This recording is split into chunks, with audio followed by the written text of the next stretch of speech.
ये अवसर आप सब लोग ने दिया है, बीटीसी के जनता ने हम लोग को दिया है। मैं सबको बहुत बहुत धन्यवाद देता हूँ। আমি ল'ব নোৱাৰে সিহঁতে বিচাৰৰ চুক্তি বনাই পেলাই বিটিচি কৈ পেলাই চেছ। रायजोनि सिगाङाव आं बेखौनो बुंदों जे दिनै जोंनि राजनितिकनि दैदेनगिरिफ्रा पलिटिसियानफ्रा बिटिसिखौल' मानो राज खालामनो सिमां नुयो नङा होमबा? बिटिसिनि खाथियाव थानाय आरो मोनसे रायजो दङ जाय रायजोखौ जोङो राज खालामनो थाखाय गोजौ फारसे आवगायलांनांगौ। बिथांमोना जोंनियाव बिटिसियाव फैनानै राज खालामफैनानै जोंनि थाखा फैसा माइ दै साकरि बाकरि गासैखौबो जुदि लाना थांजोब्बायब्ला नङा होमबा? जोंबो बिथांमोननि रायजोखौ राज खालामना एखे माबाखौहाय जोंबो खालामना लानो हानांगौ। दा आङो दिनै रायजोनि सिगाङाव बेखौनो बुंदों।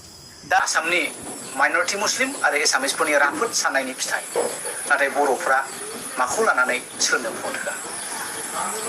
गर्जना जयन्त बिथां एमपि जालांनायाव बा सोरबा आदारन गोरा एमपि जालांनायाव आंहा हिंसा जानांगौ गैया।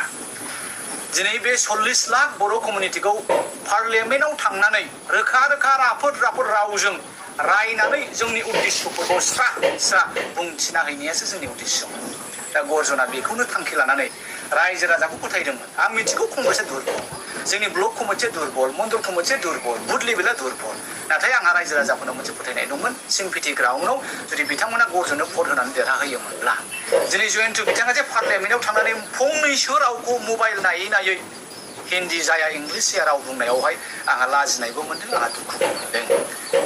नोङो मणिपुरिनि दाखालिनि बे कुकि इस्युखौ लानानै जाय एमपिया होनैदों एखेबारे मोसा नेरनायफोरनिख्रुइ देरसिन पार्लियामेन्टआवनो सारा इन्डियानखौ रकिं खालामदों जे बेबायदि बेक्तिया ट्राइबेलफोरनि गेजेरावबो दङ। आङो बेखौसो लुबैदोंमोन जयन्त बिथांखौ बुंजानो। आङो बेखौसो लुबैदोंमोन दाखालि जेब्ला थेंक्स गिभिं सेरेमनियाव बिथां रोनगोरा बिथांनो होयो अब्ला बिथाङा पेपाराव लानानै रिड आउट खालामदों। जोंनि दिनै गथ'फोरा इंलिस मिडियामनि फैनाय राफोद गथ'फोर, हिन्दी रोंनानै फैनाय राफोद गथ'फ्रा जों बिथांमोनखौ रिप्रेजेन्ट खालामनो हामारदोंना?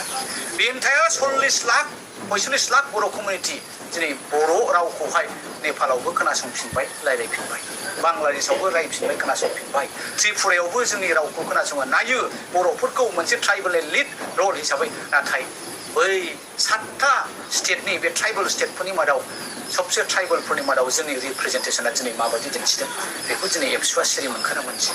बिथांमोना मोनसे समाव बुङो बर' मिडियाम फराय। दिनै बर' मिडियाम फरायनाय गथ'आ मा खालामहैखो दिल्लीयाव थांनानै पार्लियामेन्टआवहाय? मानो बुंहैजाया बिथांमोना बर' रावजों?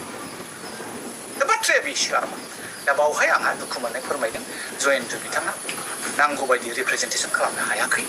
आदा रोनगोरा बिथाङा नांगौ बायदि बे जाथिखौ, बृहत जाथिखौ पार्लियामेन्टआव लकसभा आरो रायजो सभायाव रिप्रेजेन्ट खालामनो हायाखै। आं बेखौ लानानैसो हारिनि बाथ्राखौ लानानै आं एसे लाजिनाय मोनदों। इस साल में फिर हम लोग ने कोशिश किया कि ये स्टेडियम को डेवलप किया जाए और हम इसी साल में ये एक फीफा अप्रूव सैंड बेस यहाँ स्प्रिंकल लगाए हुए एक डेवलप फुटबॉल स्टेडियम का निर्माण किया। ये अवसर आप सब लोग ने दिया है, बीटीसी के जनता ने हम लोग को दिया है। मैं सबको बहुत बहुत धन्यवाद देता हूँ। बीटीसी इलेक्शन प्रमोद बर फंक्शन इलेक्शन बोली আমি ল'ব নোৱাৰে সিহঁতে বিচাৰৰ চুক্তি বনাই পেলাই বিটিচি কৈ পেলাই চেছ। বিটিচি নিৰ্বাচনত আমি ভালকৈ জয়ী হ'ব। এইবাৰ এমপি ইলেকশ্যনত UPPL কেনেকৈ জিকিছে ইহঁতে নিজে আচৰিত। বোমা ফুটাও দেখিছে আপোনালোকে? UPPL জিকাৰ পিছতো বোমা ফুটাব পৰা নাই, কি কাৰণ? ৰহস্য আছে। গাহৰি মাংস খাব পৰা নাই, বোমা ফুটাব পৰা নাই, মাছ মাংস খাব পৰা নাই।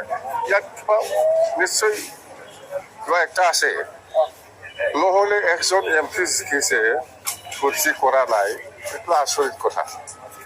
মুঠতে আমিহে জিকিছে, আনঅফিচিয়েলি আমি BPF এই এমপি নিৰ্বাচনত আমি জিকিছোঁ।